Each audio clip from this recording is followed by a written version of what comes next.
Good morning. It's March 5th. Last night, President Donald Trump gave a sort of a State of the Union address to both houses of Congress. And what I'm going to say here is just initial reflections on his speech. I'm sure later today in her webcast, Helga Zepp-LaRouche and Harley Schlanger will have more on what was discussed. First of all, I can say that the behavior of the Democrats in the Congress was really despicable. This is a bunch of people who were like trained SEALs, as I said, when Bibi Netanyahu showed up, Nancy Pelosi virtually French kissing Zelensky when he came to the Congress, and to have such contempt for the President of the United States, and I will say not just the president, but the people who voted for him, whom these congressmen and women are supposed to represent, is very ugly. You may disagree with President Trump's policies, but that kind of display is frankly somewhat embarrassing. Now, the other just impressionistic sense I had was that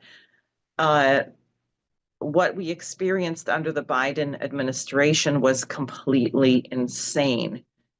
It is really bizarre that a president of the United States should have to intervene on certain matters like the question of men and women's sports, the kind of out of control crime, people who have been arrested 21 times for violent offenses, being out, committing crimes. We've been living in an insane world. And the wars.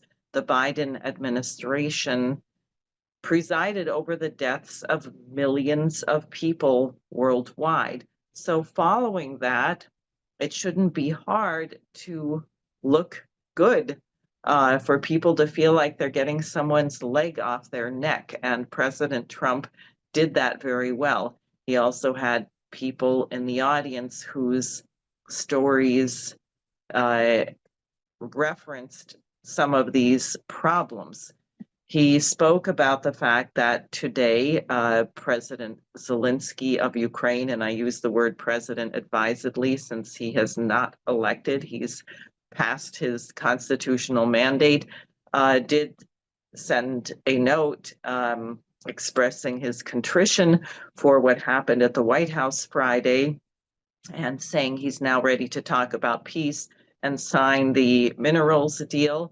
We'll see how that goes.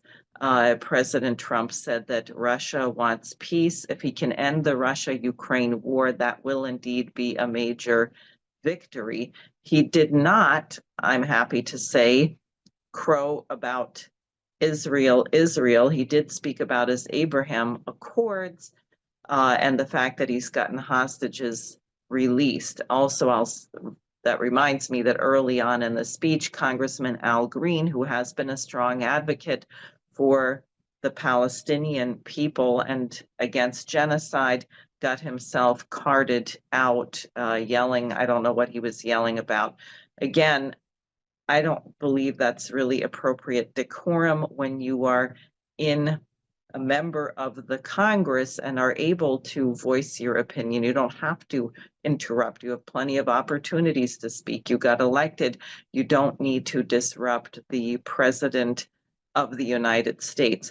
So at any rate, Al Green was carted out. Then Trump spoke about the tariffs, the economic policies. Unfortunately, almost everything that he's proposing in that regard is not going to work. The Golden Dome that he's talking about is not what Ronald Reagan was discussing with Lyndon LaRouche, who is the initiator, I would say, in a way, inventor of the Strategic Defense Initiative. LaRouche's proposal and Reagan's proposal was a joint science driver that the United States and the Soviet Union would develop simultaneously to end the threat of nuclear war. The Golden Dome that Trump is talking about is nothing of the sort. Israel's Iron Dome doesn't work. It couldn't protect Israel against hypersonic missiles from Iran. And this will be a similar boondoggle. And if he were serious, then it should be developed simultaneously with whomever we feel is a threat that's going to be sending nuclear missiles our way, because the point is to render the threat of nuclear war obsolete. So that definitely is not a workable policy. His announcement of not taxing Social Security or tips obviously will be helpful to people, but what we actually need is far-sighted visionary change. The United States really has to return to its identity as a nation upholding not principles of revenge or an eye for an eye, a tooth for a tooth, a tariff for a tariff, but a principle of goodness, of love of mankind. As John Quincy Adams said, we seek not abroad for monsters to destroy, but also recognizing that our economic policies can inspire goodness in other nations. We need emergency action. This system is bankrupt. The derivatives obligations held by the City of London and Wall Street cannot possibly be paid. That whole system needs to be put through bankruptcy reorganization. We need to reinstate the Glass-Steagall Act of Franklin Roosevelt. We need to replace the Federal Reserve with a national bank. And we need to invest probably trillions of dollars in credit into building at least 150 to 200 new nuclear power plants, 42,000 miles of modern high-speed rail, the North American Water and Power Alliance, a crash program to develop fusion energy. And yes, President Trump did say we will plant an American flag on Mars. I don't think we're going to be able to get human beings on Mars within the next 4 years, but planting the flag on Mars is a good idea, and we should do it together with China, Russia, India, the UAE, the European Space Agency, and others.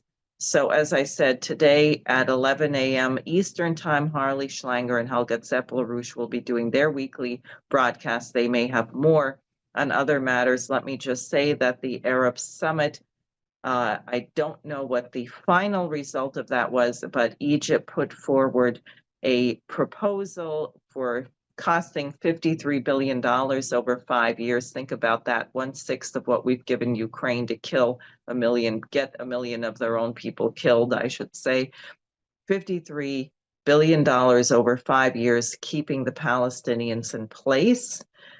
Dividing Gaza into 5 zones of particular kinds of focused development, science, culture. It sounds quite promising, building beautiful new modern housing. Doesn't talk about desalination. I'm wondering how they're going to get the water they need. It does talk about building a new harbor and an airport, and creating the conditions as a step toward the creation of a Palestinian state. I saw that President Abbas has endorsed this. I'm not sure how much that means, because I don't know that he's held in very high regard by many of the Palestinian people. So we have a lot to work to do, the American people. This is why the Schiller Institute is holding its Memorial Day weekend conference, May 24th and 25th in New Jersey. We have to help guide the policy to make this successful. Lyndon LaRouche was the greatest economist who ever lived. His program would work. President Trump needs it. So in a sense, I would say his speech of last night was a breath of fresh air, given what we had been living in before, but has many flaws and indicates that a need for a more profound understanding of economics and statecraft. So let's get to work.